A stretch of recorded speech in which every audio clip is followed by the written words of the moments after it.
That is hot. Let me turn down my mic a little bit because it's going crazy right now. Hold up. Let me bring this down a little bit more. It's been a minute. Yes, sir. It's been a minute. I got to make sure my levels are right. I know there might be some headphones users out there. I don't want to blow your earbuds out. Hold up, man. That's going crazy. Bring this down a little bit more. Might have to bring this down just a little bit more. Alright, y'all. Let me pull the chat up. What's going on, y'all? What's going on? What's up, Aaron? What up, Ray? What up, Josh? What up, Kratos, man? What up, Jerome? KPM, what's good, bro? What up, Rob? What up, QT0? What up, Ronald? Look, I know I'm going to have to repeat myself a few times, but I know it is what it is, so I'm going to go ahead and say it right now and then say it whenever anybody asks. I had a few new responsibilities, crop up on me. So I had to handle that kind of stuff. I had to handle a few things that required a lot of my attention at the time, and I really wasn't able to. Actually, no, I was able to, but it would have been like my time and my situation in general was not. You feel me?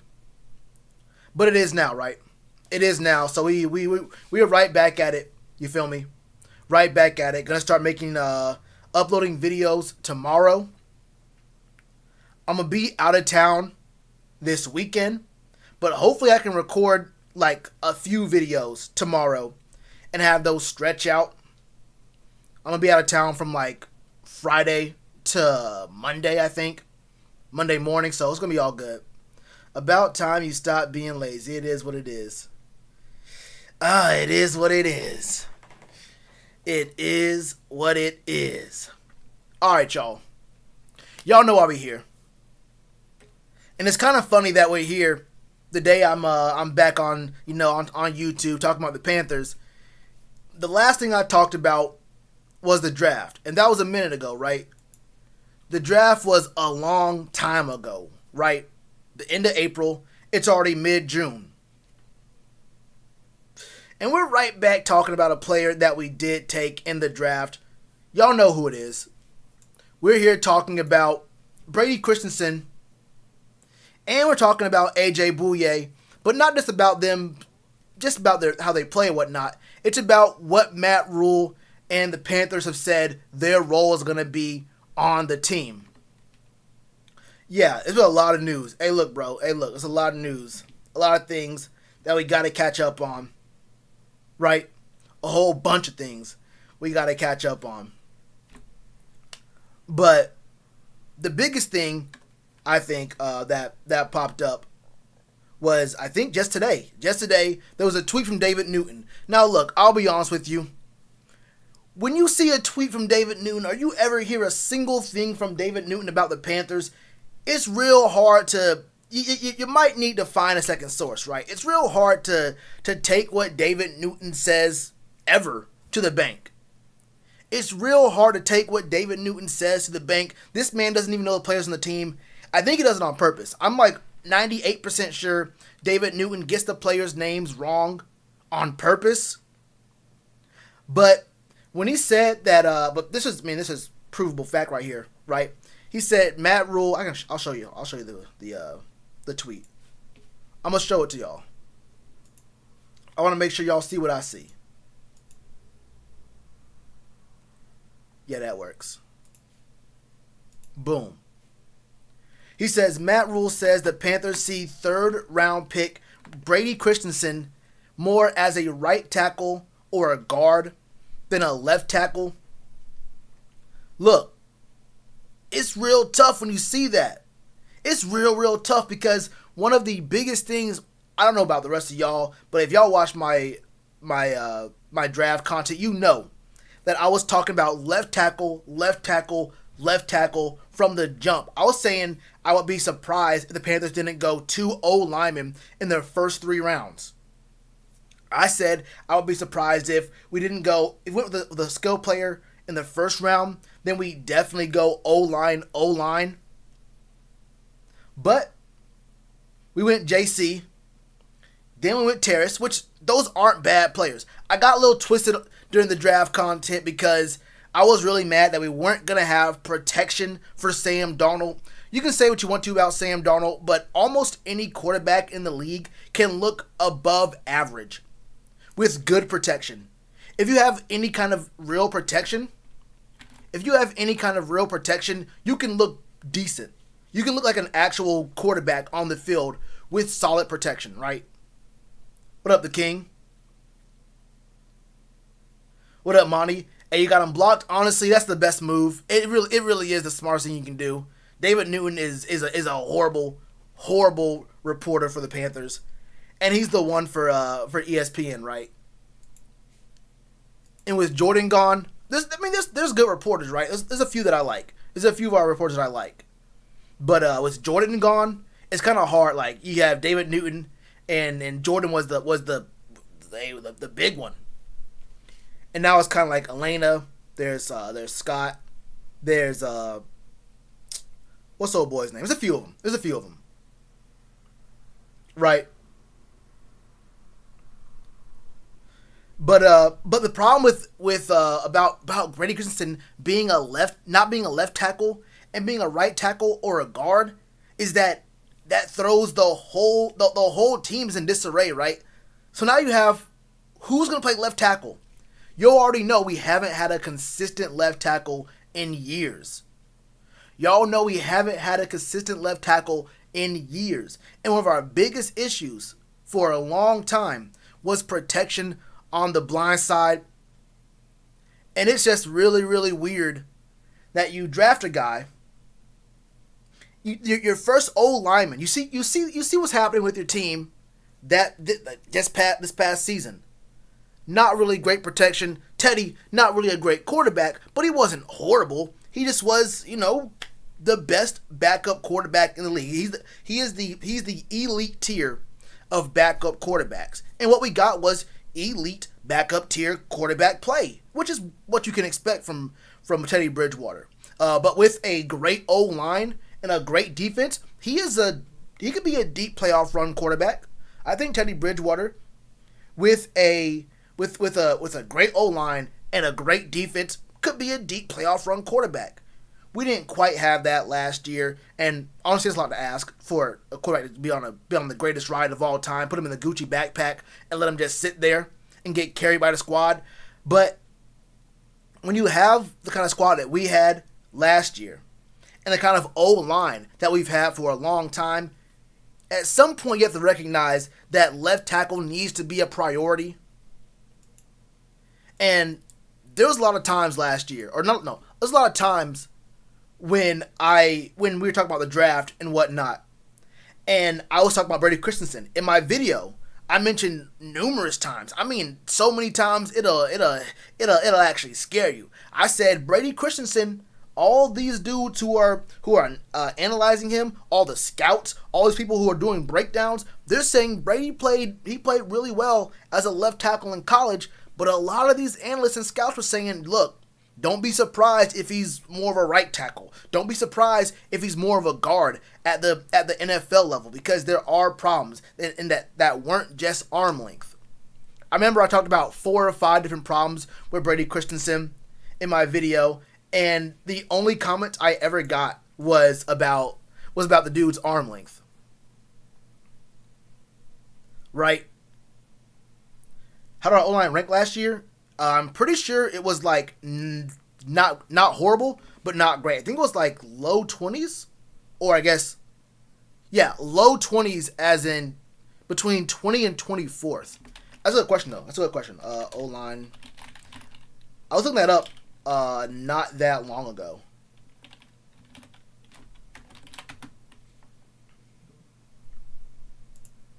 It was somewhere like low 20s, I'm pretty sure. Keep in mind this is by, wait, what? Wait. Then I was looking at literally every other team then, or every other year. No, last year we were ranked 31st by PFF. I must have been looking at literally every other year but this past year. Or maybe I was having a conversation about a different quarterback. No, I I might have been talking about. Hold up. No, because the Jets were 28th. Damn, never mind then. We were 31st on this list. Yeah, we were 31st. Wait, this. Wait. This is. Oh, no, never mind. This is a ranking ahead of this year. Hold up. 2020. My fault. I'm pretty sure we were. No. I'm pretty sure we weren't that bad. Yeah, we were 18th. Okay, cool. No. Yeah. Yeah, so last year we were ranked 18th. We were ranked 18th. PFF says we're going to be around 31st for this upcoming year. I gotta say, there's no chance in hell that I never looked up that stat. I was like, I know we're somewhere around that upper or that lower 20 range. Like, I was like, I know we weren't horrible, but we weren't good either. I was mad surprised. I said 31. I said 31. Ain't no way. But yeah. We were 18th last year. As you know, evaluated by PFF. But the thing is, bro, we had huge problems, right? Huge problems. Obviously, the secondary was a problem. Obviously, Mike Davis was a monster. But, you know, when you have a guy like Christian McCaffrey, that can make your O-line stats look a little bit better. Teddy Bridgewater, you know, some sacks were the O-line's fault for sure. A lot of those sacks were the O-line's fault. But we saw quite a few of those be Teddy's fault as well. But the fact is, we had a huge problem at left tackle. Skill-wise, the guys we had weren't good. Health-wise, the guys we had could not stay on the field. So we were playing musical chairs with dudes who could barely even reach they couldn't even jump in the chair and stay seated. The dudes couldn't play the game. They were not able to stay on the field. So we had inconsistent play on top of bad play. And we go into this draft, and like I said, I like J.C. Horn, I like Terrace Marshall. These guys, those are very good players. I'm not so sure that wide receiver was a bigger area of need than a O-lineman, but it is what it is, right? It is what it is. My question is, if it is true that Matt Rule sees Brady Christensen as more of a guard or a right tackle than a left tackle, then why not go for Wyatt Davis? Like, why was Brady Christensen the pick where he was if we're seeing him as a right guard now? Or we're seeing him as a guard or a right tackle?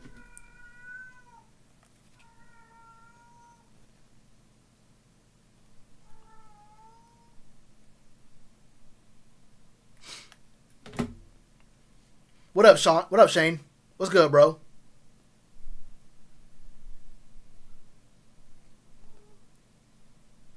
Oh yeah, Penei Sewell would have definitely been my choice. Obviously, I mean I said Penei Sewell even over Justin Fields, but anyway, yeah, it is what it is. I will get to my starting five. Oh, though Grandizer, I will get there. Um, Okun, I think isn't Okun still a free agent? I'm pretty sure no one's picking him up. I mean, for good reason, right? He's free agent still. All right, cool. So we're still gonna be there's an option there for him to play left tackle. Now, was Russell Okun good last year? I think Russell Okun was like replacement level. I think Russell Okun. Wait, hold up. It doesn't matter if Russell Okun was good last year, because the real question is Russell Okun better than our options that we have available to us right now? The real question is Russell Okun better than our options available to us right now? Whew. Hey, look. When the answer to that question is yes, you know you have a problem. When the answer to that question is yes, you know you have a problem. So, yeah, we can still bring in Russell Okun. I have to look at the cap room, because I'm pretty sure. Well, first of all, I look at the cap in like 3-4 weeks, so I don't know. But I hear the cat. Yeah, that's Claire going crazy. Also, my sister's here right now. So her dog's here as well, but her dog doesn't bark. She went to the store. Um, yeah, health is an issue. Yeah, sideshow Bob Rob, you're right. Health is a big issue. But then again, look, when you got guys like Dennis Staley, right? You have dudes like, I mean, this across the board, Greg Little. I mean, are you going to depend on one of those two? Not for me. Not, I mean, Dennis Staley and Greg Little. Whatever they give me, okay, cool. Hey, look, whatever you got, bro. I guess I'll take. I mean, I'm not gonna turn down loose change, but I mean, I'm throwing it in the piggy bank and I'm washing my hands right after I touch it. Yeah, it is what it is. It's not going in the pocket. It's not, I can't make a purchase with it. It's going straight to the Coinstar. Now I'm gonna have to see what I can get out of Cam Irving. I think that Cam Irving and Pat Elflein are I guess better pickups than I originally thought. But what am I gonna do with a guy like Brady Christensen coming in? We need a left tackle. He played left tackle his whole career, and now he has to go play guard or right tackle. He can't play right tackle. We have Taylor Moton there, and Taylor Moton doesn't want to play left tackle. It's hard. Bro, it's hard to go from right tackle to left tackle. It's not just the way your arms move and block. It's about how you move your hips. It's about your footwork. It's about your mindset. It's about knowing which side of your body you have the help on. Imagine just think about it. You're on the right side of the line. You have help to your left, right?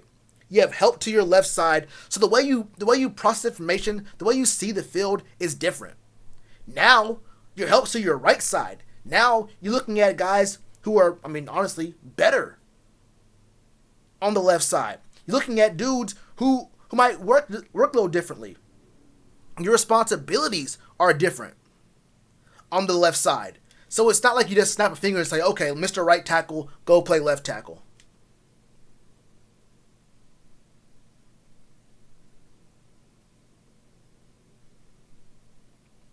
What up, Carlos? Had some things I had to take care of, you feel me? Haha. I'll speak on that. I'm making a video about that. And I've mentioned Ha Clinton-Dix numerous times. I feel like one of my very first videos, when I was first making Panthers videos, was about Ha Clinton-Dix, which is wild. I think it was like the third or fourth video I ever made was about Ha Clinton-Dix. And I've mentioned Ha like over the years so many times because he keeps getting moved around. But I'll talk about Ha in a second, though. I'll mention him in a second. That's a hot take. Greg Little will win the left tackle job. He'll probably win it out, maybe, probably, but that doesn't make him good. If he wins the left tackle job, does that mean does that mean I'm going to have faith in him, or am I going to be confident that he'll do a great job for 17 games? Probably not. Probably not, right? Probably. Yeah, you do want your best tackle protecting the blind side, but is he your best left tackle? If he's just gonna, because then you have Taylor Moton on the left side, right? And now who's playing right? Dennis Staley? You gonna put Dennis Staley on the right side, or I don't know. And then you have guys. Then you have interior. You have guys who can play guard, right? But then Greg Little playing right tackle, he gets hurt. Now who's playing right tackle? Probably no one. You're put in a very, very bad spot. Maybe Brady Christensen. I don't know, but you're put in a really bad spot when the position you need the most, the position you need the absolute most on the part of the field in the position group that you need the most help at. Like our D-line, I think was straight. We handled D-line very, very well in the last draft and in free agency. Linebacker core needed some help. Handled that pretty heavily in free agency. The secondary damn sure needed some help. Now, if you work the players on the team the right way, you can get Jeremy Chin to go back and play free safety. I thought Justin Burrows would get cut. He has not been cut. He'll be playing strong safety. You have Dante playing one of those corner positions. You did pick up AJ Bouye. all you need is one corner. And I'm cool with picking up J.C. Horn.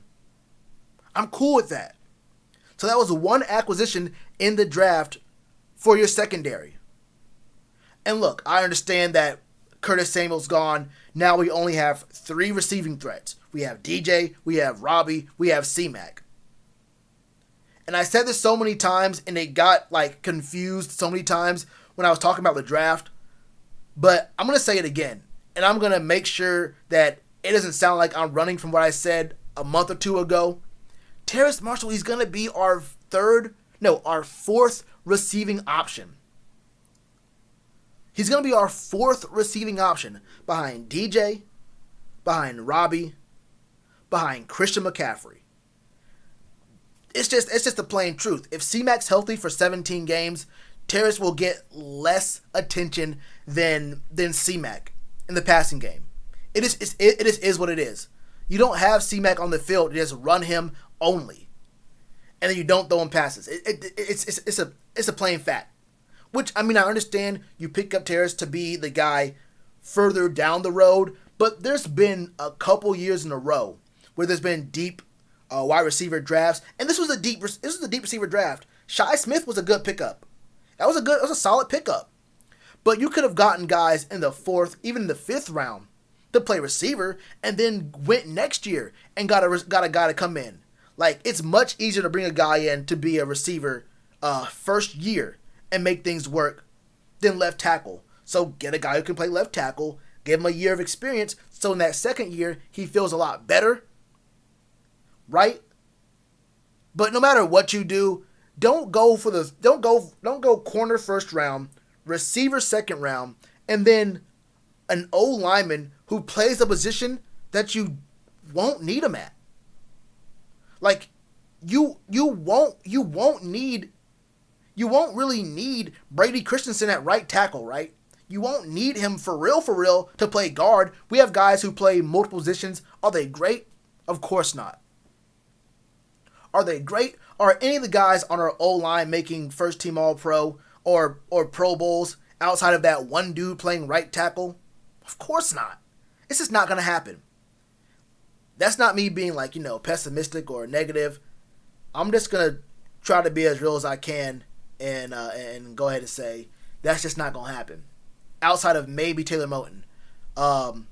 So you don't need Brady Christensen to play guard. I mean, that's not why you draft him in the 3rd round. So now you still have a question at left tackle. You have a bunch of guards who are decent. And there's a bunch of questions.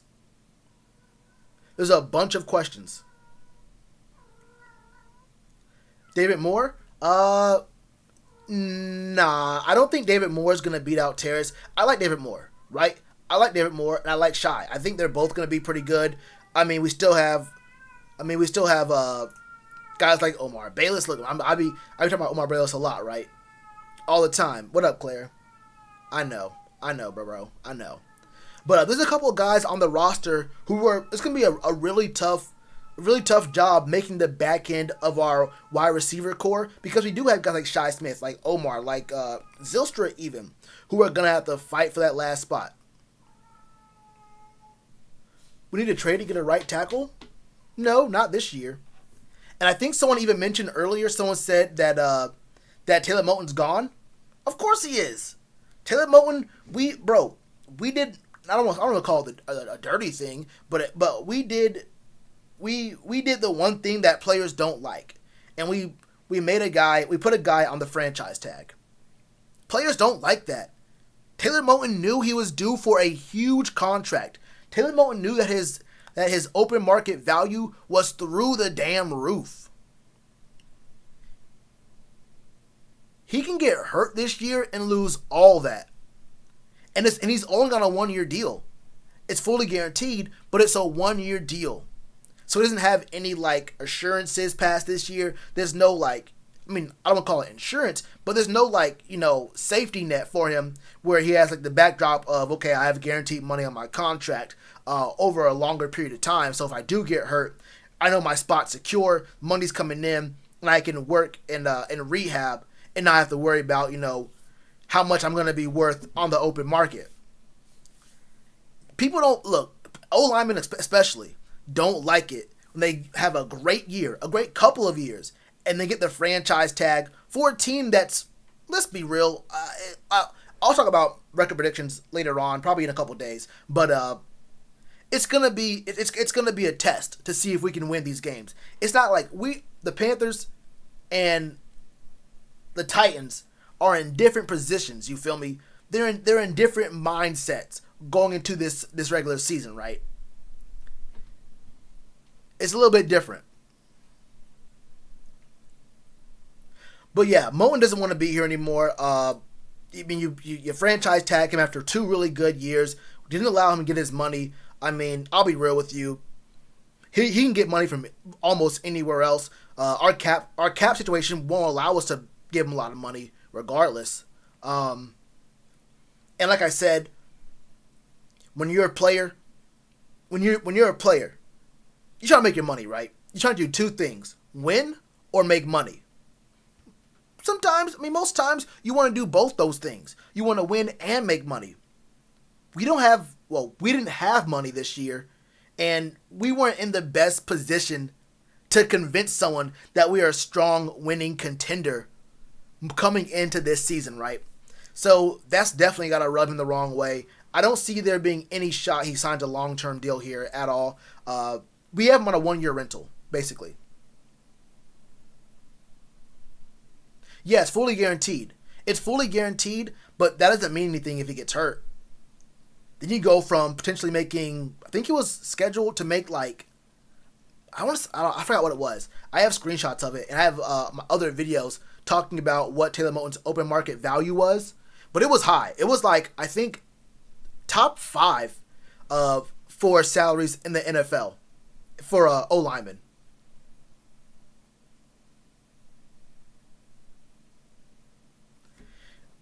Make the Super Bowl, they'll make a deep run. I don't know if they're going to make Super Bowl because the AFC is strong as hell, but the Titans could for sure make the AFC Championship game. Oh, the Titans they for sure can make the AFC Championship game. They have a good squad. They could be like the Chiefs from, 3 years ago? When they had a horrible defense and they were just, they got like the Nets. Like the Nets at the beginning of this year. No defense, had to score 150 points to win games. Had to score 150 to win games. And they was doing it a little. They was doing it a little bit.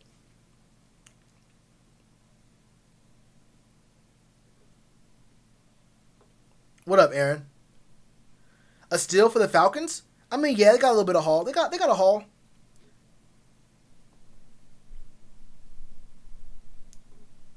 Yeah, I think the biggest place we messed up was not paying James Bradberry.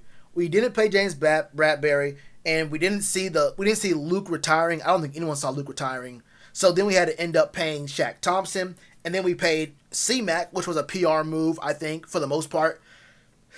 That was a PR move. I won't lie to you. Signing C-Mac to that deal was a PR move, which was a good idea at the time. Because there's a lot of Panthers fans talking about finding new teams because everyone was leaving. Either cut them or they walked away, didn't want to play for the team anymore.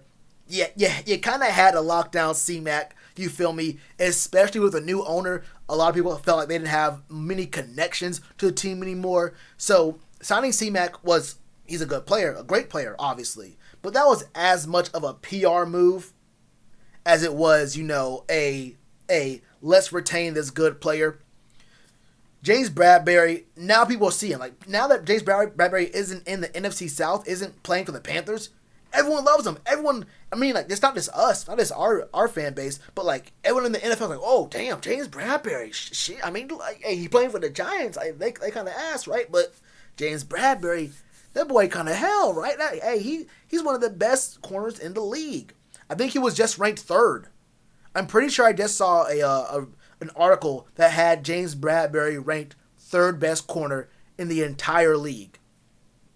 That was not happening when he went 3 years straight shutting down Michael Thomas, Julio Jones, and Mike Evans. That's crazy.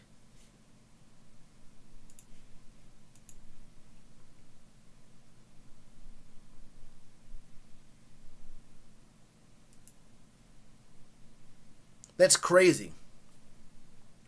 So, I mean, it's kind of a problem. But yeah, and it's a really big problem to have Brady Christensen, to have this news come out that Matt Rule sees Brady more as a tackle, or a right tackle or a guard than left tackle. It puts you in a really bad spot, right? It puts you in a really bad spot to find a left tackle you can really depend on. Now, Greg Little is a second round draft pick. Questionable. No, I'll say right now, I don't know if Greg Little is actually bad.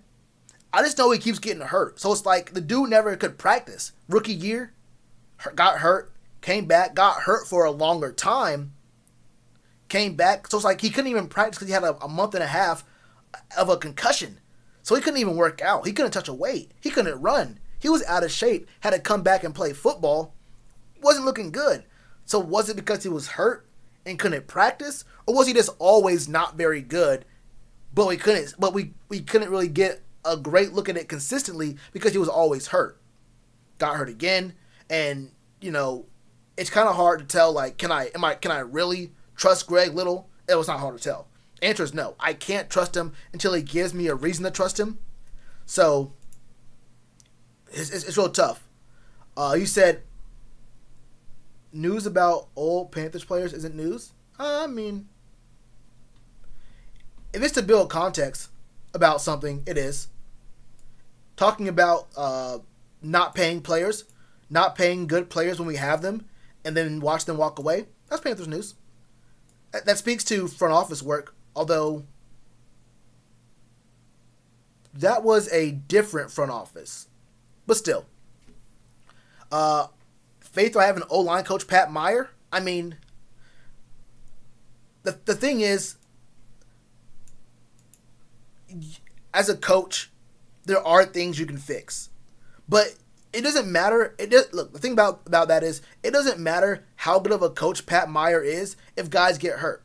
Can Pat Meyer keep Greg Little and Dennis Daly healthy? If Pat Meyer can guarantee me that Dennis Daly and Greg Little will not get hurt, then let's talk about what Pat Meyer can do. Because I'm not worried. I'm not worried at all about Taylor Moton. I'm not even worried about Matt Paradis. At this point, I'm not worried about Matt Paradis. I don't expect, top of the line Pro Bowl execution from Pat Elflein. I don't expect Pro Bowl execution from a guy like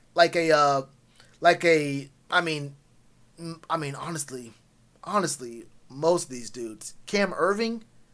I mean, I like John Miller. Okay, I like John Miller. There's something there with John Miller. I'm looking to see what I can get out of him. But the best I think that he can do is get guys to overperform. But I think even overperforming and exceeding expectations doesn't put them to the level of an average O lineman in the NFL, especially over a 17-game series or a 17-week season. Greg Little is a bust any way you look at it. I mean, drafted in 2019, 1, 2, 3. This is his third year. Well, I don't think he's a bust yet. I think if he can stay healthy this year, second round. You got to put in work. If you're a second round, that's the thing. If you're a second round pick in your third year, you can't just be average. The third season is a season where you really want to see these guys, when you really want to see whether or not they're going to be actual NFL players. He'd have to play better and actually stay on the field. I think he's as close to being a bust without actually being one yet. Actually, he might be a bust because he hasn't been on the field. I don't think he's a bust yet. I don't know if he's a bust yet, but he's as close to being a bust as you can get before the jury comes back. So we have to see him play well and consistently in the front half of this season, and if not, I'll call him a bust. I'll call him I think in the first 6 games. Well, first of all, if he doesn't start, if Greg Little doesn't start this season, then he's a bust. If he's not the week 1 starter, he's a bust. Simple as that. I don't care if he can't make the week 1 starting roster, he's a bust. But that's the bare minimum. He has to reach week 6 playing well, and if he can do that, I'm cool with him. I'm cool.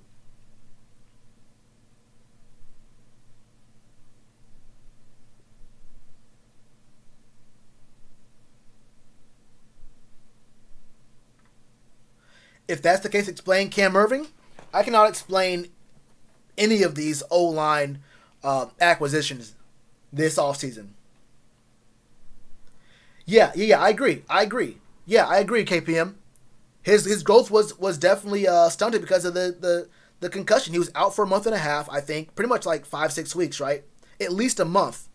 So he couldn't exercise. It's not like it's not like a sprain, or I guess call it like a wrist injury, like Brian Burns had. You can still do conditioning.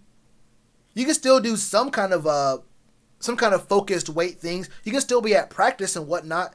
But if you have a concussion, you can't be on the field. You can't be any. You're in the protocol. I'm not even sure, like, how much you can actually, if you can be outside at practice, if you can even be in the weight room. I'm not even sure if you're allowed in the film room with a concussion for 6 weeks. And at that point, you're kind of just taking up space, right? You're taking up space, right? Hold up. I gotta let my sister back in. She's visiting me. I don't know if y'all heard me earlier, but yeah, she's visiting right now. I'll be right back, though. I have to open the door real quick.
All right.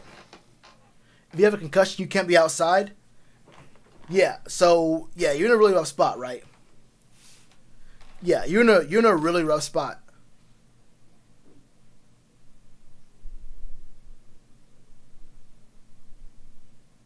Let me just scroll up here. Yeah. So like the really big issue is that when your biggest position of need is left tackle, and then you draft an O lineman in the 3rd round where Pro Football Focus ranked him best of all time, best of all time, best of the year, best of all time, best of the all time, best of the year, in like 8 different categories, right? You have him ranked top of the line in 8 different categories. But then you see a bunch of guys who weren't even ranked, weren't even on any of their lists go before him. Round 1 goes by. A bunch of tackles go by. Round 2 goes by. A couple of tackles and a bunch of guards go. And then he's available in the 3rd. So it's not just that Brady Christensen wasn't seen as a great left tackle by other teams. There were already scouts and analysts calling Brady a guard kind of player, a right tackle kind of player. That means that other teams probably saw Brady as a guard as well and didn't even want to draft him to play guard for them until we got him in the 3rd round. So Tell me two things. It tells me one of two things. If this report is true, if this is the truth we're hearing right now, that means that either one, Matt Rule already knew before the draft that Brady Christensen was going to play right tackle or guard, and he felt that we were already good enough, that the Panthers went into the draft believing the team was already good enough at left tackle, and this was by design, that it was by design for the team to pick up Brady Christensen, and they never had the intentions of playing him at left tackle. Or two, the Panthers before the draft believed Brady Christensen was going to be a left tackle. They believed wholeheartedly he was going to play left tackle for the team. They got him on the field and realized, we don't have a left tackle. They got him on the team and they realized, we don't have a left tackle. I'm not sure which is worse. I'm actually not sure which is worse. Believing the team was already good at the left tackle position, or believing you had a left tackle in Brady Christensen, he comes in and you realize, okay, yeah, you're not that guy, pal. You're not that guy. That's just tough. That's tough. That's really, really tough. Yeah, he was one of the oldest. That's an issue.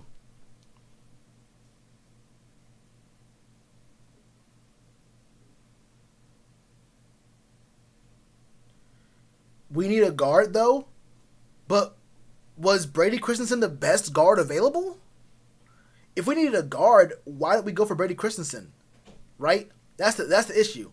If we needed a guard, was Brady Christensen actually the best guard available? We can go through the draft. I have it up right now. Hold up. Not this one. Can I use the Wikipedia? Yeah, I'll use this. Hold up. Lower. Let's do upper. Oh, it's not set up. Well, let's see if y'all can see this. Y'all can see it. So, let's look at round 2. Where do we pick? Oh yeah, I forgot we traded down like 80 times. But let's look at 37 though.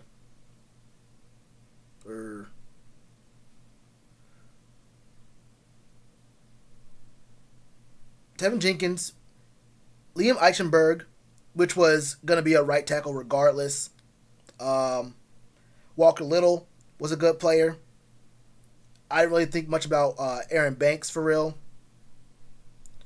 Dylan Radins, another good one. Sam Cosme, a good player. You can keep scrolling down. Jalen Mayfield was getting some love. Then we see Brady Christensen. But I think even farther down... Hold up. Wait, didn't Wyatt Davis go... Okay, here he is. Then you have Wyatt Davis right here. Pick 86. Forfeited? Oh, yeah, that's right. Pick 86.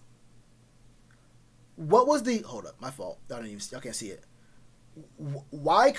Do we actually believe that... Or do we believe that the Panthers believe that Brady Christensen is a better guard than Wyatt Davis? I don't believe that. I just don't... I don't think the Panthers actually believed that Brady Christensen was a better guard than Wyatt Davis. I mean, and even if you thought that you had Brady Christensen to play tackle, you could have gotten. I mean, that wasn't the last pick before Wyatt. We had 70, and we had 83. Wyatt Davis went 86. I like Tommy Tremble, right? I like Tommy Tremble. Tommy Tremble was probably going to be there at 86. Or I'm sorry, he probably would have. Well, actually, we couldn't have gotten him. No, we couldn't have gotten him. We could have just not gotten Brady Christensen and got Wyatt Davis 16 picks earlier. But I just don't believe, no matter how you look at it, it seems like a pretty big mistake.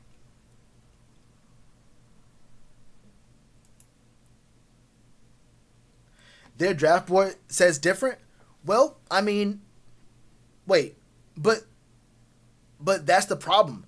That assumes the whole example about Wyatt Davis assumes that the Panthers, that from the very beginning, were looking at Brady Christensen as a guard, which tells me then if that was their draft board, if their draft board said that we always wanted Brady Christensen to be a guard, and that we also believe Brady Christensen is a better guard than Wyatt Davis, then that means that they went into this draft believing that they already had a very, very good starting 17-week left tackle.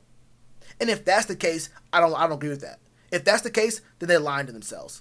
We didn't go into this draft with the left tackle you for sure could depend on.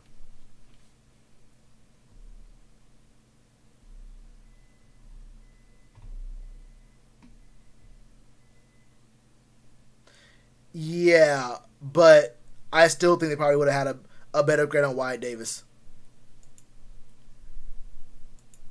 And even if that's the case, but even that's the case, like I did see it. But the thing about that is it doesn't matter. That doesn't matter as much as the fact that if you do think that Brady Christensen is the guard, you want to draft him to be a guard, that means you believed the whole time that you had a left tackle on the squad. It doesn't matter where you rank. It really doesn't matter where you rank Brady Christensen. The fact is, you believed that if you from the very beginning wanted to draft Brady to play guard, then you already had left tackle on the team. And if the Panthers thought that they had the left tackle for this season on the team already, then they're just wrong.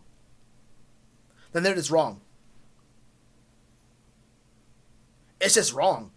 There's just no way you go into this season believing that you had a 17-week left tackle for a quarterback that you traded 3 picks for so you could prove something. I mean, there was no point in trading for Sam Darnold if you're going to use a journeyman left tackle and say, we believe we're putting Sam Darnold's his career, and honestly, our front office's credibility in your hands. You don't give a guy like maybe I don't even know, Cam Irving. You don't give Greg Little or Cam Irving that kind of power. You don't go into the season saying we're gonna trade for Sam Darnold, we're gonna draft Brady Christensen to play guard, and we're gonna put our credibility and Sam Darnold's career and this season in the hands of Cam Irving and Greg Little. I find it very hard to believe that's what their thought process was.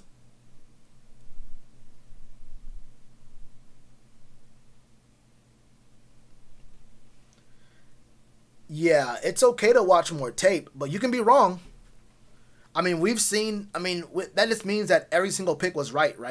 You can see a lot of tape. That doesn't mean every single pick is right. I mean, you don't have to go very far. I mean, do you think that I don't know how you feel about Will Grier, but was Will Grier a great pick? Was all of our picks from last year great picks? I don't know. I think there's a difference between having confidence in a coaching staff and thinking that they can't make mistakes. And we've seen numerous times that that our front office can make mistakes in the draft.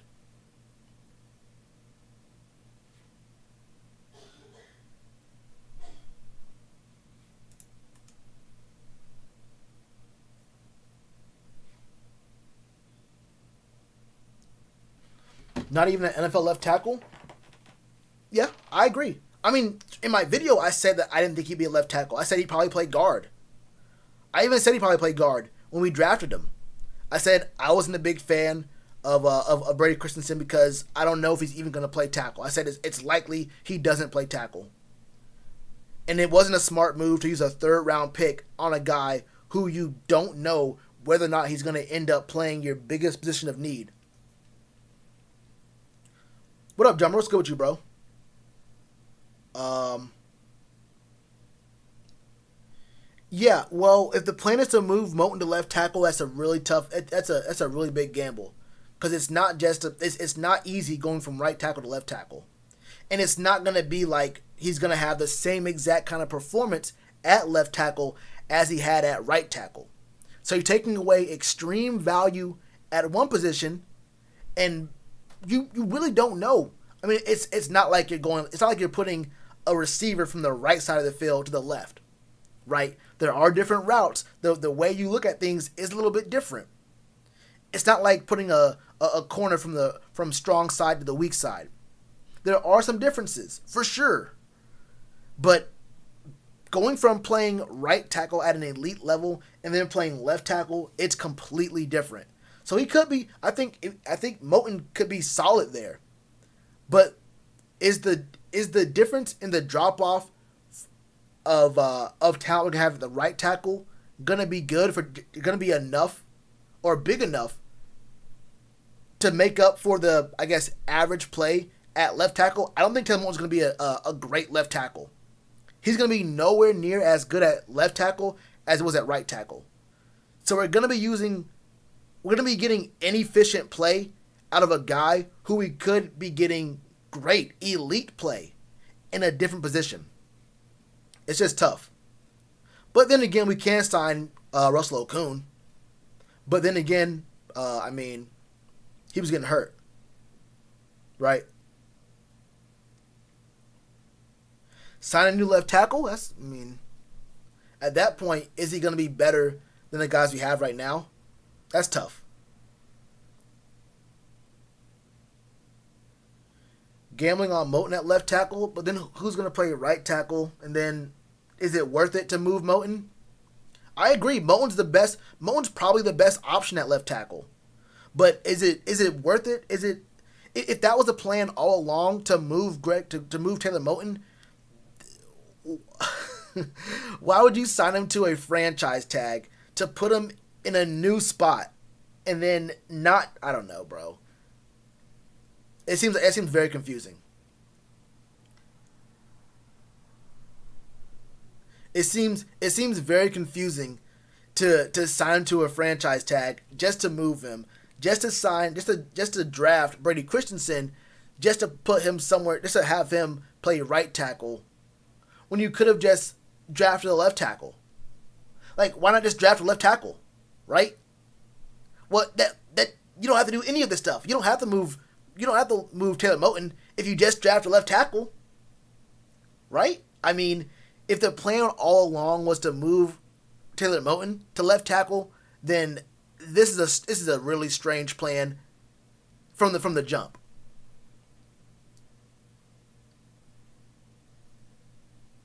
It's a really strange plan from the jump. Just give Okung his Bitcoin. You're right. Now I'm tripping. Yeah, give this man Russell Okung his Bitcoin. We're gonna be straight. We're gonna be alright. But yeah, that was the first topic. That was Brady Christensen. Where's he gonna play? I think another big topic is AJ Bouye. I think AJ Bouye. This is something I feel good about. I actually feel not too bad about AJ Bouye playing nickel this year. I'm actually 100% cool with it. Do I have questions? Of course. Of course I have questions.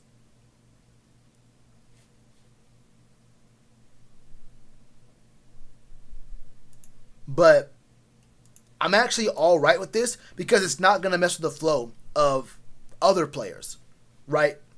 And we have had some horrible play.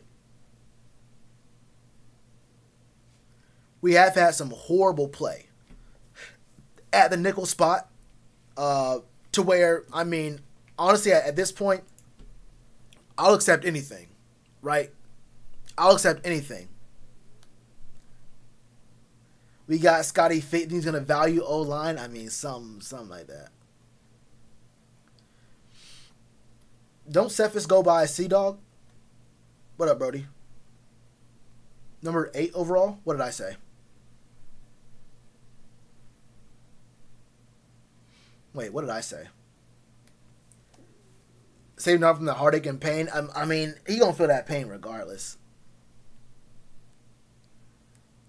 He gonna play that. He gonna feel that regardless. Yeah, AJ played. He played nickel in college. Keep in mind, AJ Bouye did play. He did play nickel in college, but keep in mind, AJ Bouye went undrafted.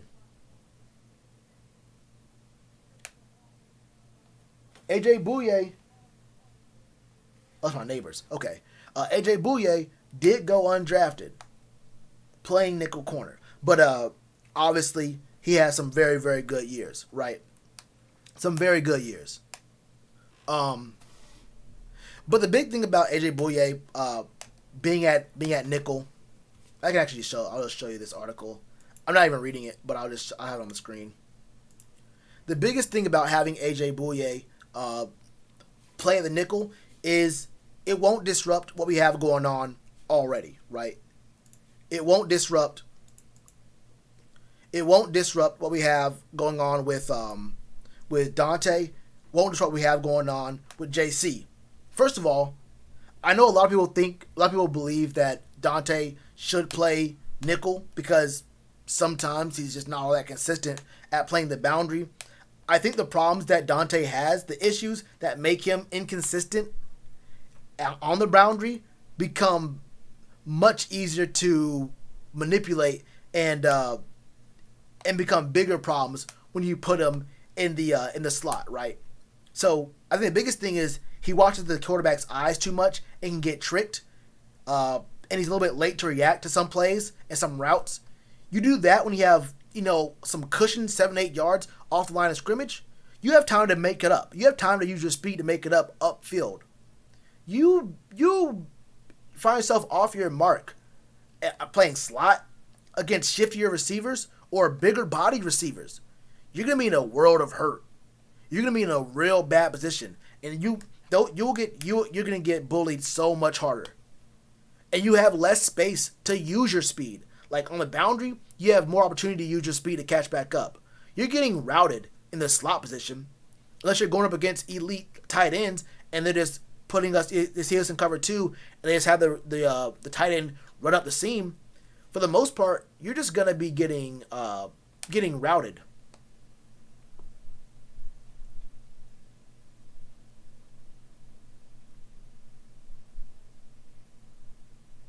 So I would never put Dante on the inside. I thought about Dante playing free safety at one point. Not gonna happen now, but there's a time I thought that Dante could play free safety because we had him in off man for the most part anyway. But with JC Horn on one side, Dante on the other, with AJ serving that 2-game suspension, we won't have to break up what's going on the outside, right? And we're not going to be playing base nickel, I don't think, this season. So we won't be having too many problems. We'll have problems, but not too many problems in our first week.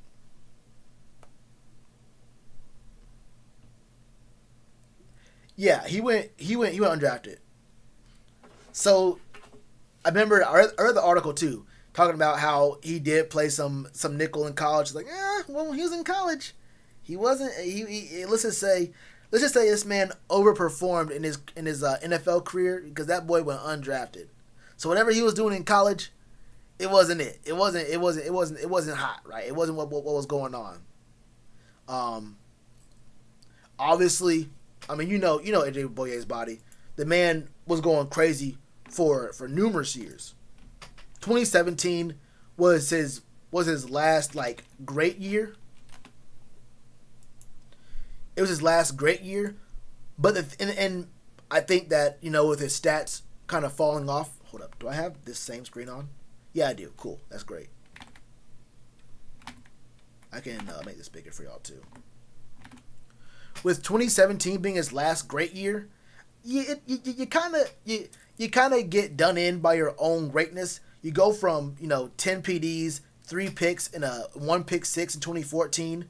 Then you have in 2016 you have another 1 interception but 16 passes defended, and then in 2017 you have 6 interceptions 18 passes defended, and the very next year you go 1 interception, 8 passes defended, the numbers look real bad. Although I'll be honest here, even though those are just stats, he didn't have the greatest of seasons in 2018. For sure, did not have a very good season in 2019.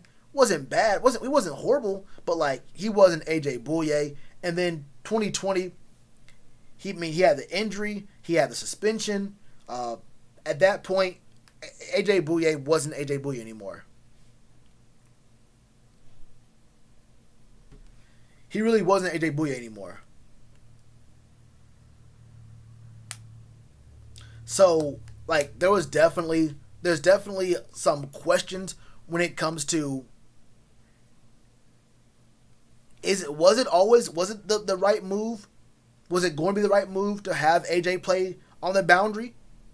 Who knows? I'm not quite so sure that was going to be the best move to have AJ play on the boundary. And then with the suspension, you're going to have someone out there playing on the outside for the first 2 weeks. And are you going to have them play 2 weeks and then throw AJ back in there? And now that guy, there's a lot of different things going on there. I think he worked. Well, I don't know. I don't know how good he's going to work in the slot. I'll be real with you. I don't know what to expect out of AJ Bouye. But I think I can expect some pretty decent things out of, some very good things out of J.C. Horn and Dante, especially with Julio gone. Look, with Julio gone, hey, we might be doing a little something. Right?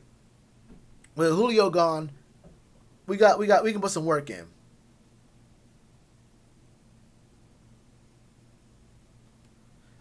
Corn Elder got signed to the.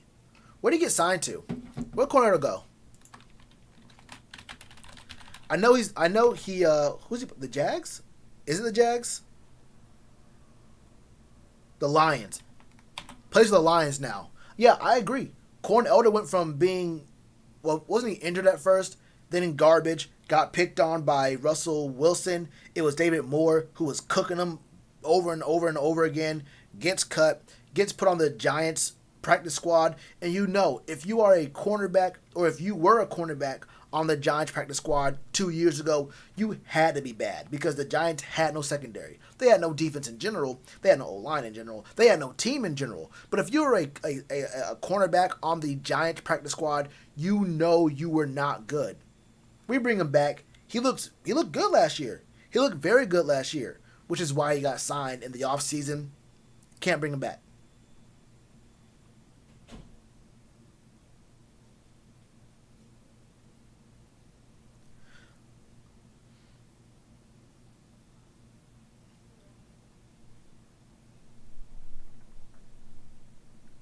Yeah, Winfield. Hey, look, Winfield ready to hit. The thing is, Antoine Winfield ready to hit.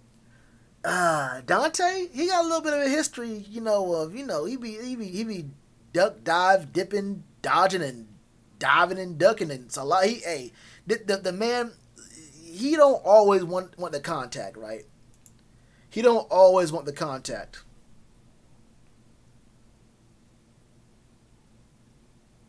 Yeah, Pacey, that was not a very fun game to watch.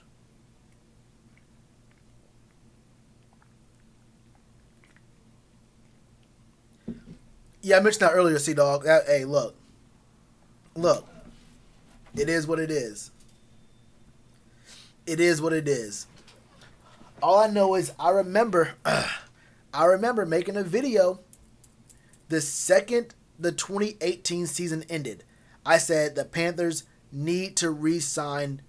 They need to re-sign or extend James Bradberry. Because you can't do it after this season. I said you cannot do it after this season. It's not going to work. You have to re-sign. You have to extend him now. We didn't do it. Rest is history. I even talked about. Hold up. I keep a document. Hold on. I keep a document on my computer so I can always reference it whenever I hear. Whenever I just think about how bad we played, how bad the situation was with us not keeping James Bradberry.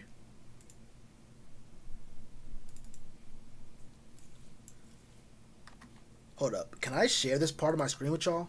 Let me see.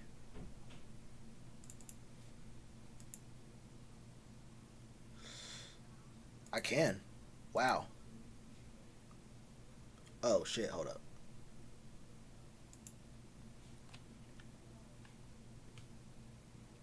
Y'all can see this. This is scuffed as hell, though. But this is the notepad I had of all the games against Michael Thomas, Julio Jones, and Mike Evans. That when we had James Bradberry. 3 years. 2017, 18, and 19, right? Think about this. Julio Jones, 2017, he had 4 100-plus yard games. He only had one of those games was against us, had no touchdowns. I'll put it like this.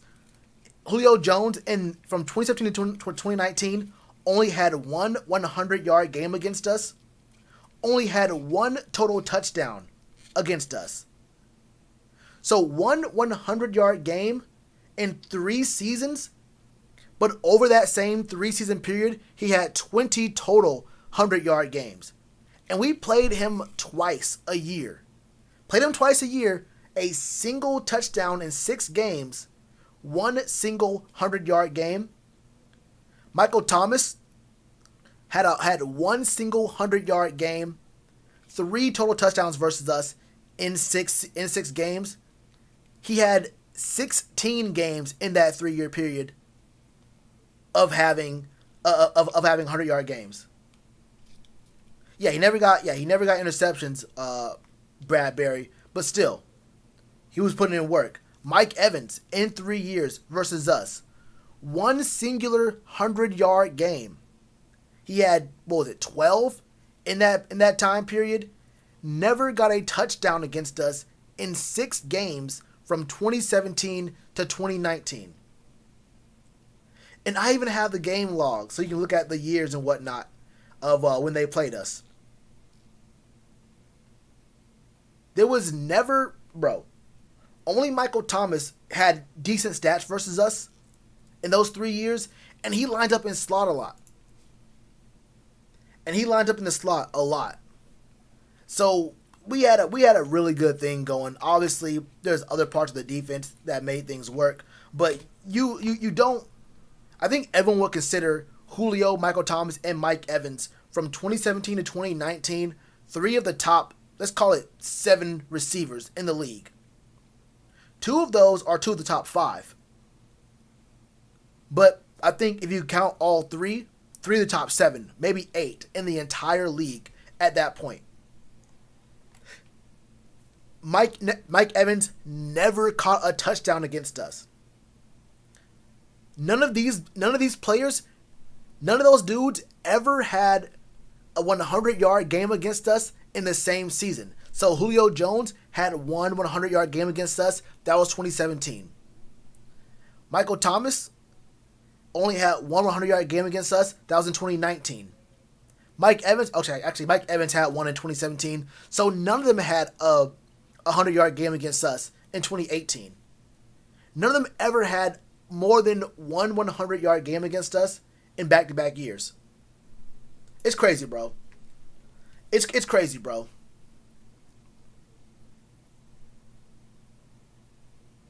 No, you're right. No, I agree with you. Yeah, I agree with you, D-Cash. I agree with you.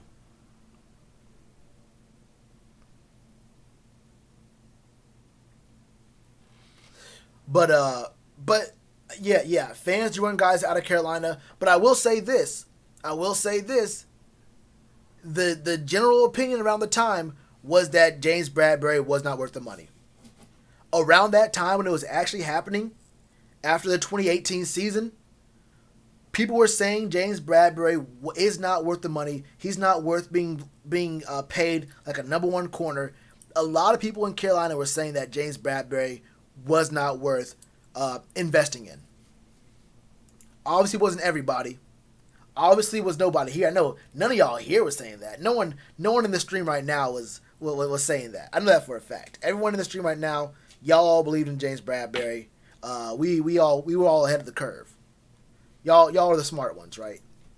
But it wasn't. It was definitely the popular opinion at the time that James Bradberry was not a player you wanted to spend premier cornerback money on. Either way, though, that wasn't the topic I want to talk about. Ha Clinton-Dix, for the longest time, for the last several years, he's been garbage. He's trash, honestly. Ha Clinton-Dix he's garbage. I'll be honest with you. He's not good. Ha Clinton-Dix is washed up to the maximum. He's not even very old. He's not a good player at all. Not good at all. Not worth picking up at all. I don't want Ha Clinton-Dix anywhere near the team. If you've heard me talk about Ha Clinton-Dix in the past several years, you know I don't like him. He's not good. He hasn't been good in a long, long time. The Packers did not want him. Ha Clinton-Dix I remember I was watching Packers games. I forgot why I was watching Packers games 2 years ago. I can't remember why I was focusing on making sure I watched Packers games. It wasn't for Clinton-Dix. It was for some reason though. It was for some reason. It might have been DFS. It was probably DFS.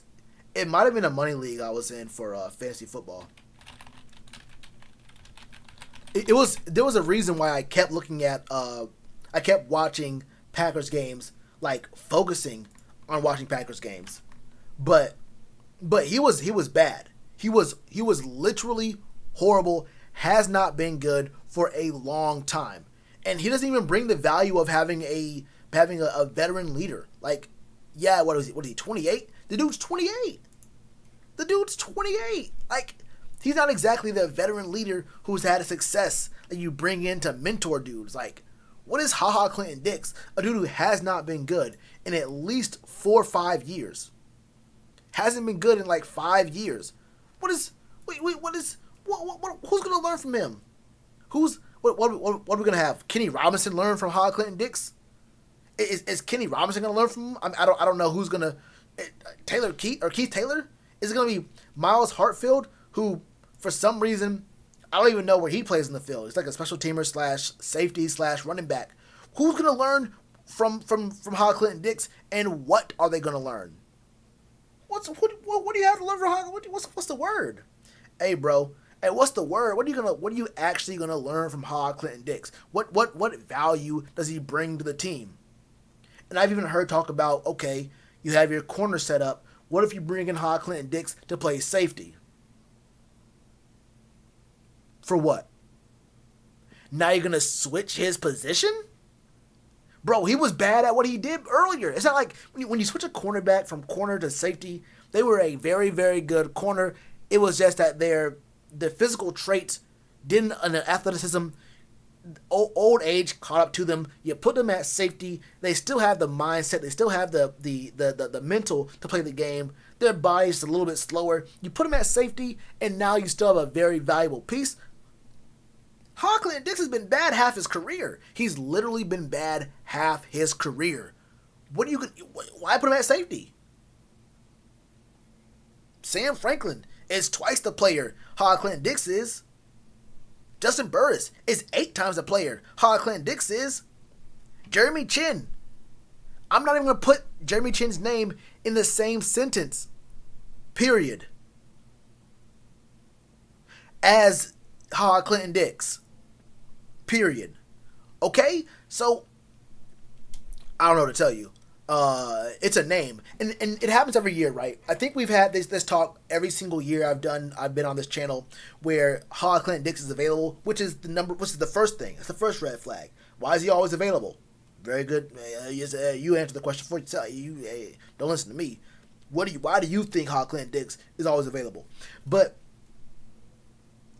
it always seems like he's a name you recognize. It's like a name. It's like, oh yeah, Ha Clinton-Dix. Oh yeah. And you think about that 1 year, 3-4 years ago when he was good. You never think about Ha Clinton-Dix from the previous year. You're never like, oh yeah, last year Ha Clinton-Dix was good. Or, oh yeah, 2 years ago Ha Clinton-Dix was good. You never think about that. You're like, oh yeah, I remember hearing about Ha Clinton-Dix. I remember he had that crazy season, right? That wasn't last year. Wasn't the year before. Hold up. When was he good? When was Ha Clinton-Dix? When was the last time he was actually good? I mean, I remember the name. The thing is, it's Ha Clinton-Dix. I remember the name. I remember seeing the highlight videos, hearing him on TV. He should be good. This boy is not good.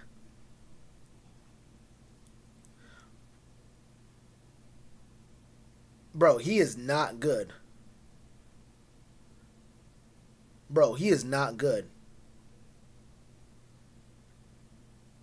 Wait, the Sixers lost? Wait, hold on. Y'all lying. Hold up. I know a Sixers fan. Hold up. I know a Sixers fan. I gotta get on his head. Hold up. Wait, did Trey go crazy? Wait, did Trey go crazy?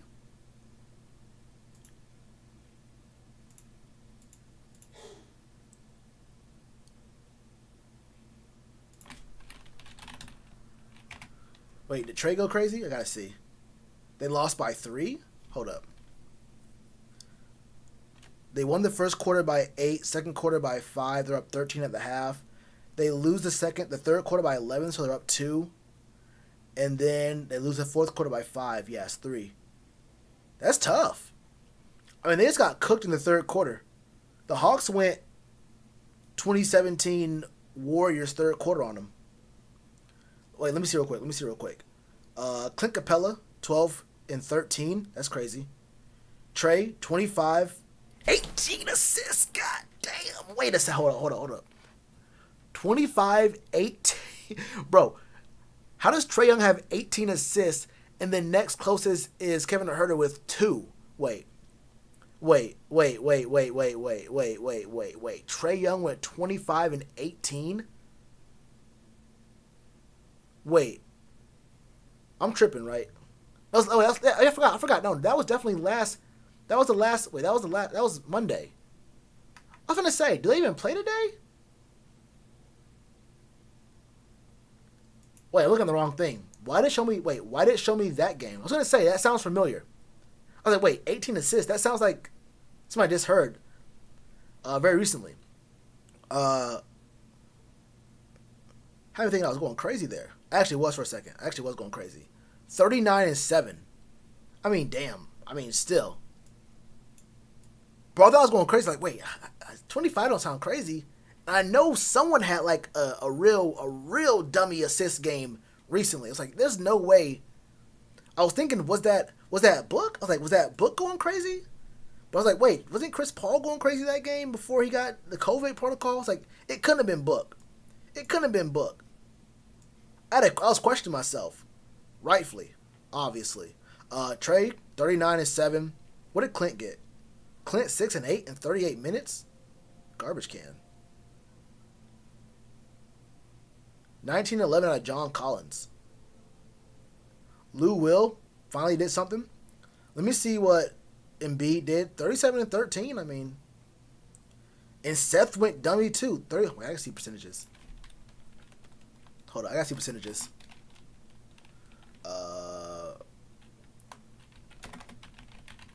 Hold on, before I do that, let me see the.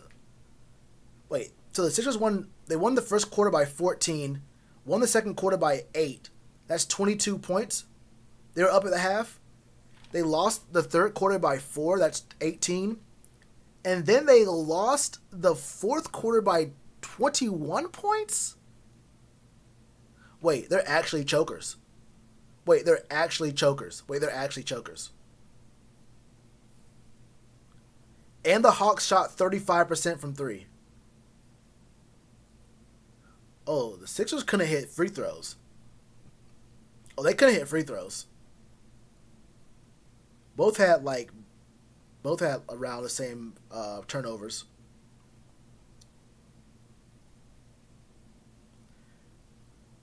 Yeah, they shot 10 more free throws, and they only made 1 more than the Hawks. That's tough. My fault, y'all.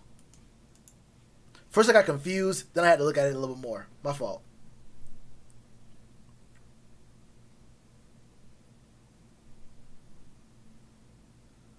Trill Williams? That wouldn't be a bad pick. That wouldn't have been a bad pick.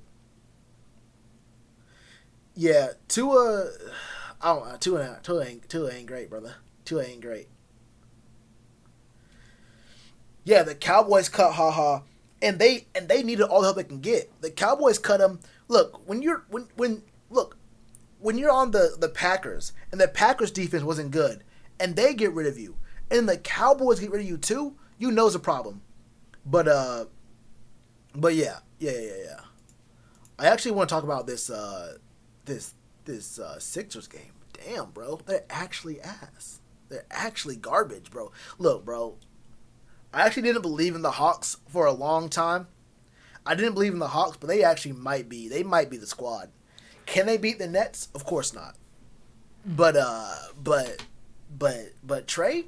Remember when Trey first came out? Everyone was calling him Steph. I was like, bro, there's no way you're gonna be Steph. I don't care what you're doing in college. And he was going crazy in college, and I feel like he came out trying to be Steph in his first year. But yeah. But Trey going crazy now. Trey really is going crazy now. I really had no faith in the Hawks coming to this year.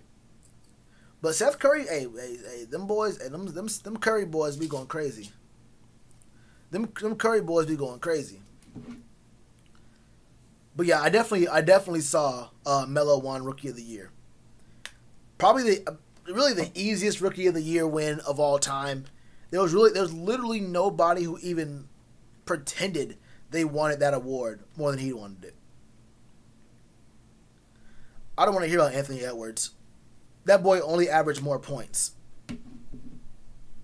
Yeah, Melo easily won it, and if he didn't come back, he would have lost. If he didn't come back, he would have lost for sure. But Melo won that with ease. He got fouled on a clear path and missed both free throws. That's tough. But that sounds like Ben Simmons. Bro, they shot 60% from the line. Like, it's literally impossible to do that. It's literally impossible to do that. You actually can't do that. You have to try to do that. You have to actually try to do that.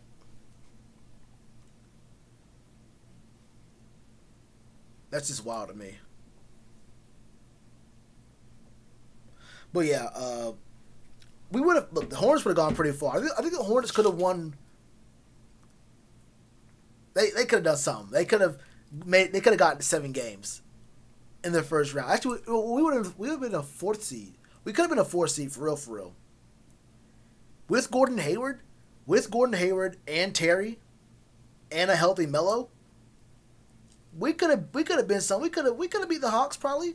We could have beat the Knicks. Wait, we could have beat the Knicks for sure. If we would have drawn the Knicks first round, we would have definitely put some work in.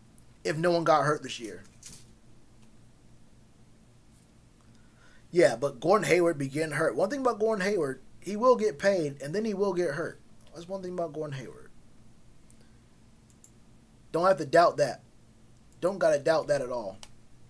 But yeah, we were talking about AJ Bouye. No. About Ha Clinton-Dix.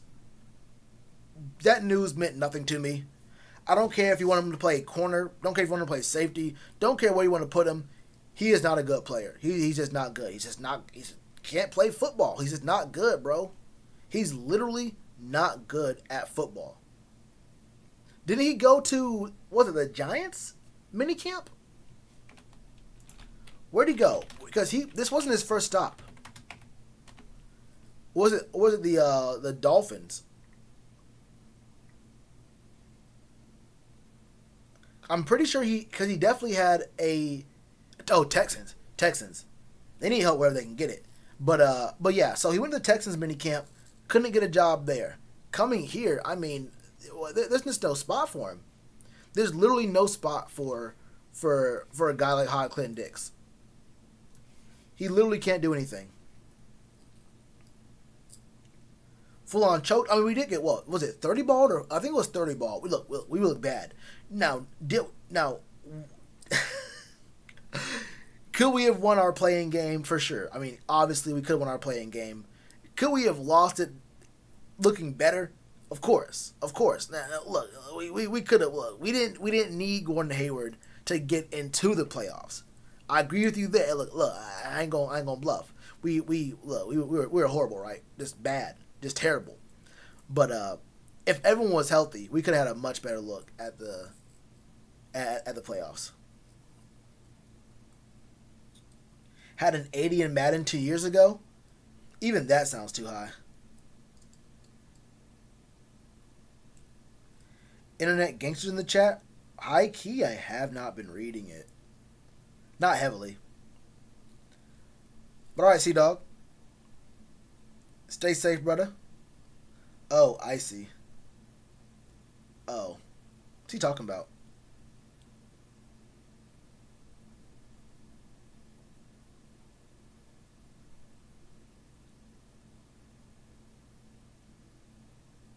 Oh, what? Hey, when we talk about, bro, when we talk about these players, here's the thing, bro. Even the practice squad players, there's nothing to talk about, bro. If we have to, if we can't, what would there be to talk about?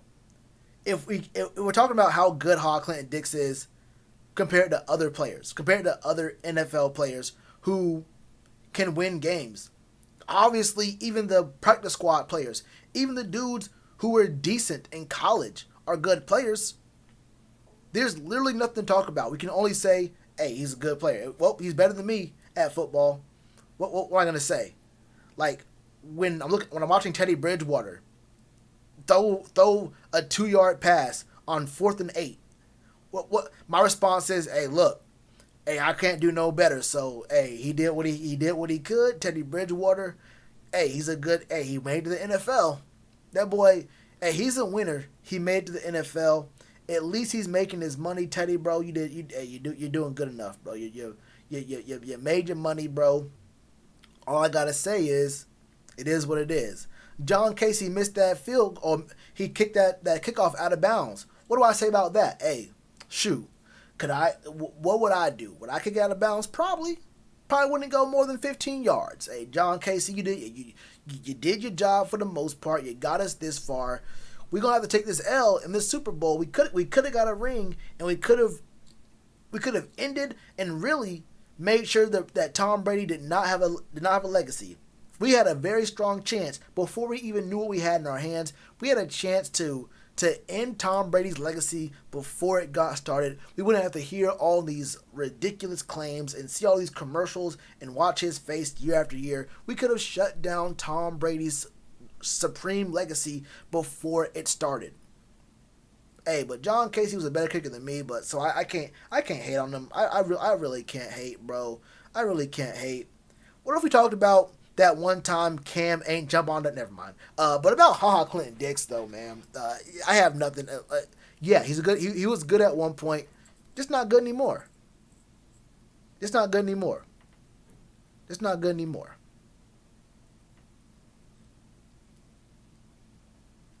Yeah, he had some good seasons. I'm not gonna lie. I mean, look, he had some good seasons. The thing is, were any of those recently? Not really. I mean, or forget that. Do we believe that Ha Clinton-Dix is gonna be a strong contributing member of this team? I don't. I just don't believe it. I've seen too much in the last couple years that has shown me that Ha Clinton-Dix can't make it on bad teams with bad players in desperate need of defense. Particularly in the secondary, like Dallas, like the Packers. So I mean, it is what it is.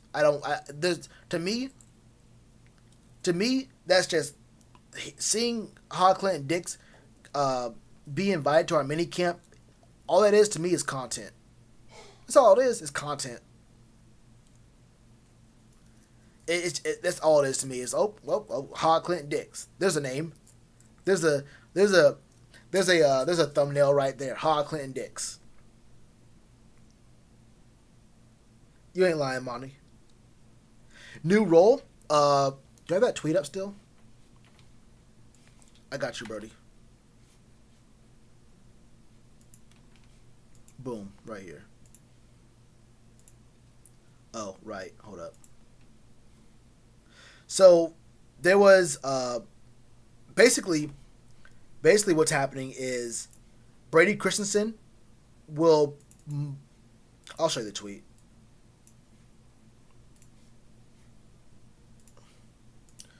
Tweet from David Newton saying Matt Rule says the Panthers see Brady Christensen as more of a right tackle or guard than a left tackle, which means that we're probably still looking for our left tackle, or our left tackle is on the team right now, and the Panthers already know that we have a left tackle and had a left tackle on the roster before the draft, and that it wasn't Brady Christensen. But yeah, that was the first thing I talked about. Yeah, that was the first thing I talked about when I got on, was Brady Christensen. Because it was the biggest news. For sure the biggest news.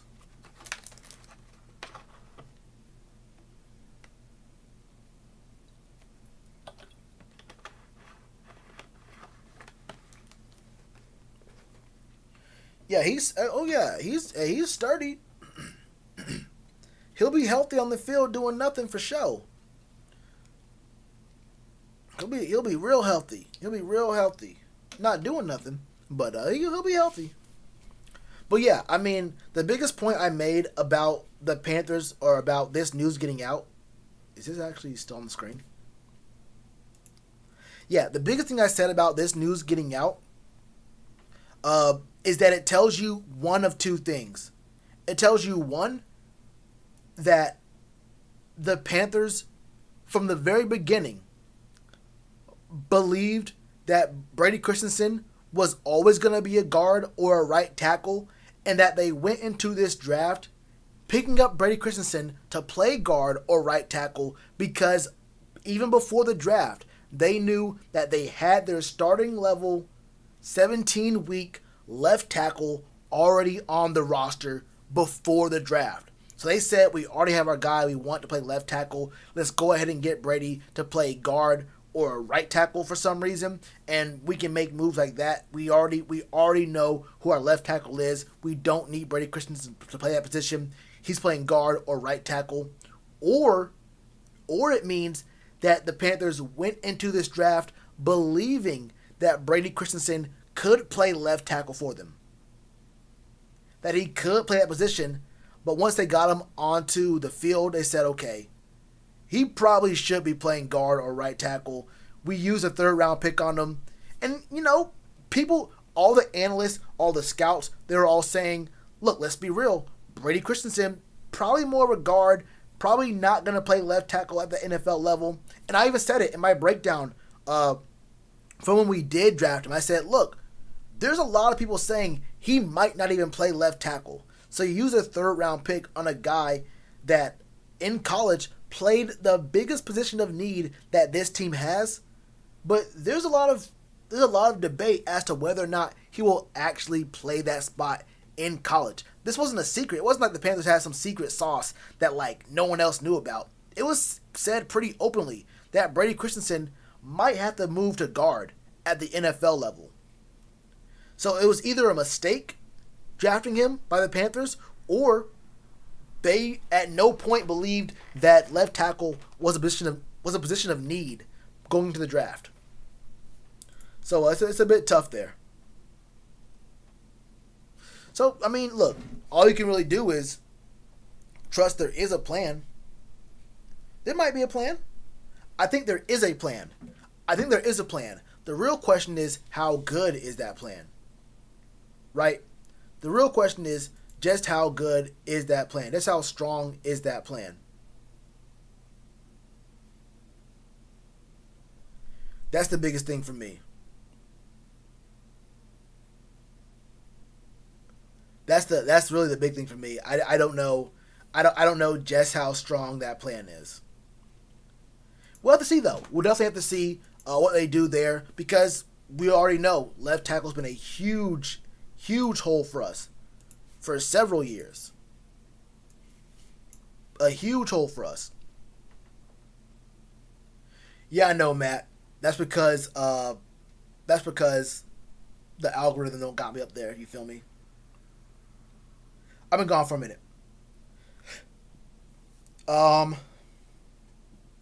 New role, probably guard or right tackle.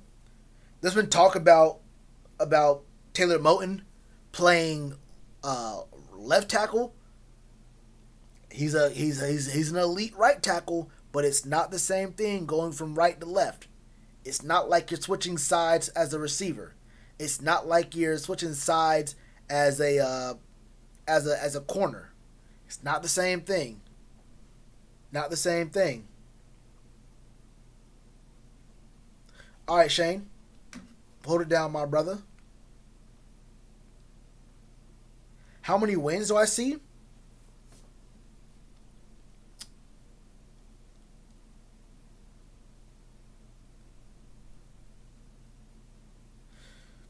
I can realistically see 11. I can realistically see, would I go 10?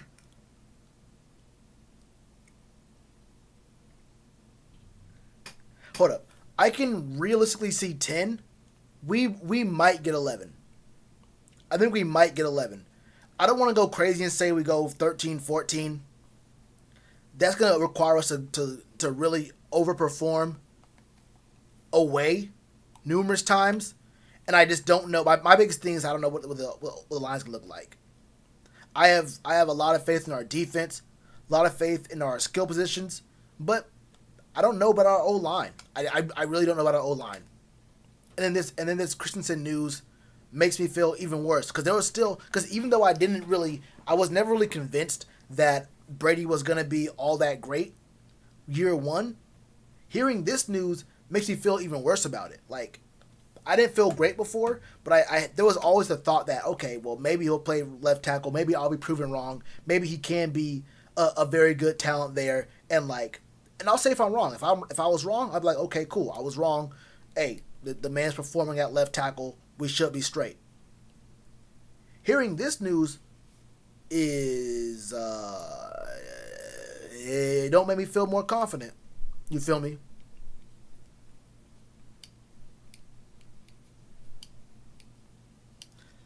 Yeah, I will. I will definitely actually be at some of the games. At least one. I have some things that I have to do. I have a few more responsibilities right now. So it might be a little bit hard. I want to go to training camp though. Training camp it's pretty soon. Training camp, I will be there for at least one or a couple of those days. But I have outside of that, I have some really big things coming up and some of my other things that I do outside of my YouTube channel that are coming up very, very soon. Some very big things coming up. The big game I want to go to is the Patriots game. That's in November.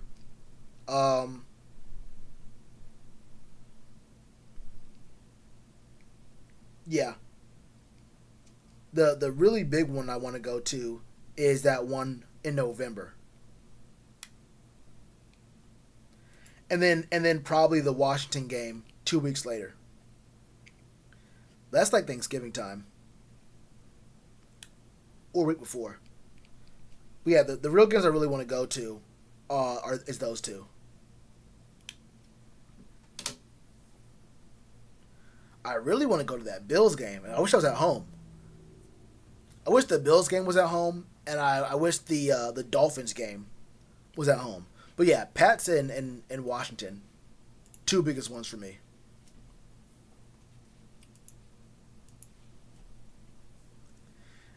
Yeah, something like that, Grandizer.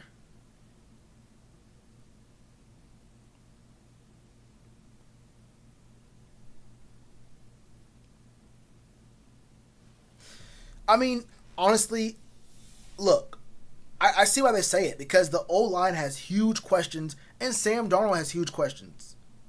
But I actually believe in Sam Darnold. I actually think he can play really good here. He has weapons. He has a good defense as well, which is huge. Defense is a huge part of how a quarterback performs. But the O line isn't great. The O line is pretty bad. I have questions. I'll say that I have a lot of questions, and they're only growing. I'm not feeling any more. I'm not feeling any more confident in our O line situation than I felt before the draft, which is really bad. It's actually horrible. Knowing you need to focus on O line in the draft, and then, a month later, 2 months later, you feel worse about the O line situation than when you went into the draft. But yeah.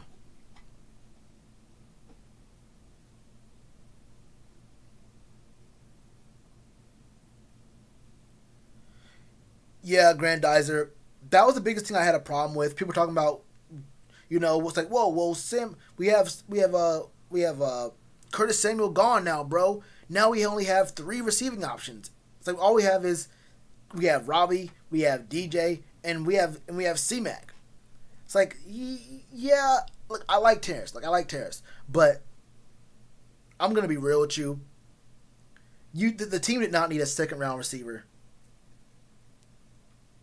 You could, you could have easily, one, gotten a receiver later on in the draft, or two, you could have, you really could have got just an O lineman. Honestly, I think even next year's draft is going to be really good for receivers. Plus, we have some pretty nice dudes on the back burner as well, who could step up.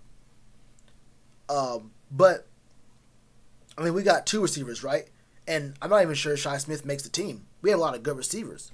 I'm not 100% sure Shi Smith makes the squad. For sure. That's how deep our receiving core is. But I like Tommy Tremble. Tommy Tremble was a good pick. We'll see how things work, though.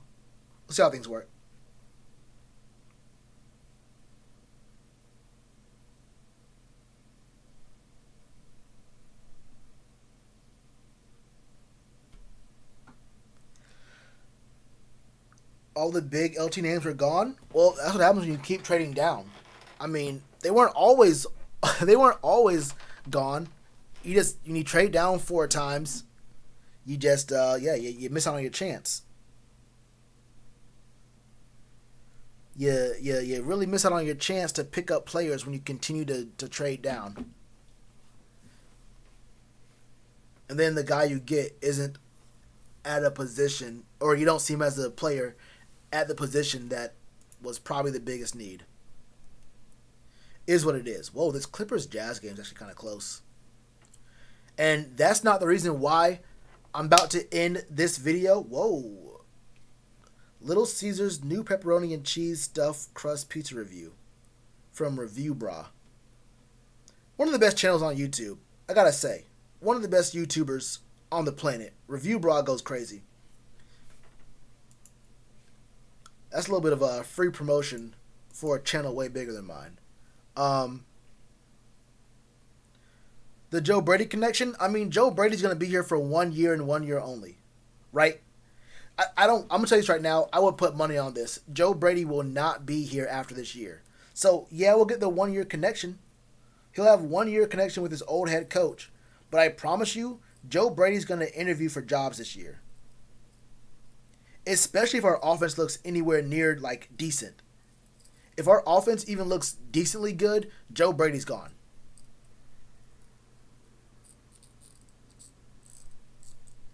Will we lighten his workload? Yeah, but only because the workload was 98% before, 95%. Do you mean, are we going to significantly lighten his load? Probably not. Will he go from being on the field 95% of the plays to 70? No. Probably still see 85, 80ish percent. Probably 85% of the plays.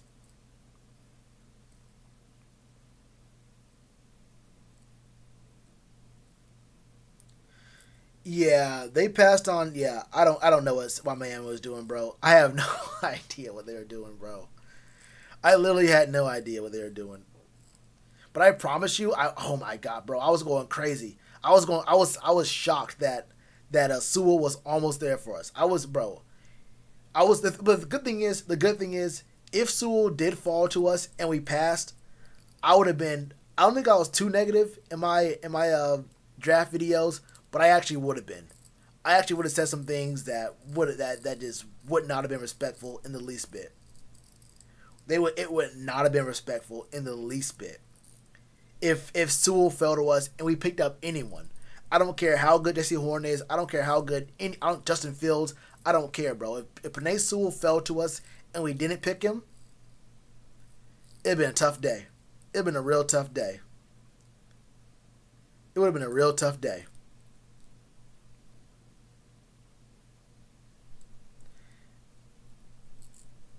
You get sick? I don't remember how I felt after I last had Little Caesars. All I know is that Review Bra made a video about it. So, I be watching those videos. They're always good, too. He doesn't make a bad video. He, like, literally never misses. The Report of the Week, the dude who does the food reviews, the dude literally never misses. He literally never misses. Like, they're always... He has not made a bad video yet. He has not made a single bad video yet.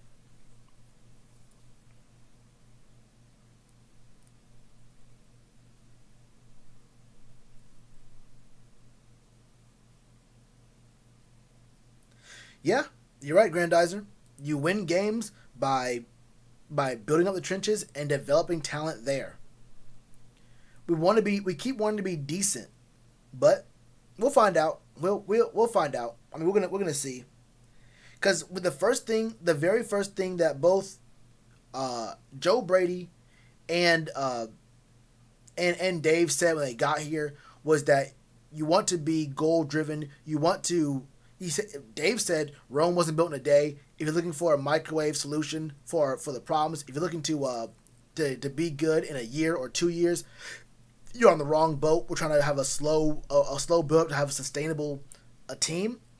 That's not how you do it. By ignoring the O-line, that's not how you do it. That's not how you do it at all. It's a problem. It's a problem.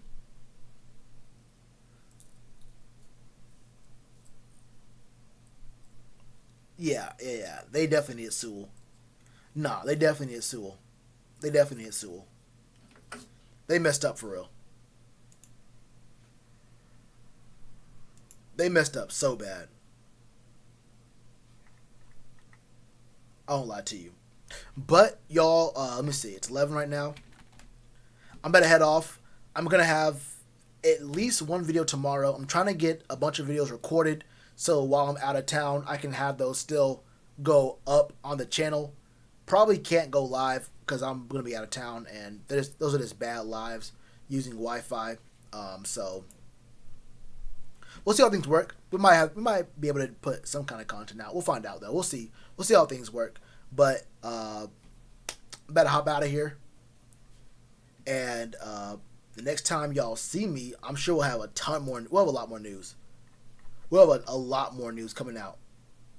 A lot more news coming out very, very soon. But anyway, y'all. Hope y'all doing good. Hope y'all safe out there, man. I didn't even talk about Christian McCaffrey refusing to answer about the what's it called? The vaccine. But I mean, what can you do? He answers either way. It's bad. I think the right thing to do for him was to not answer, but it's kind of tough.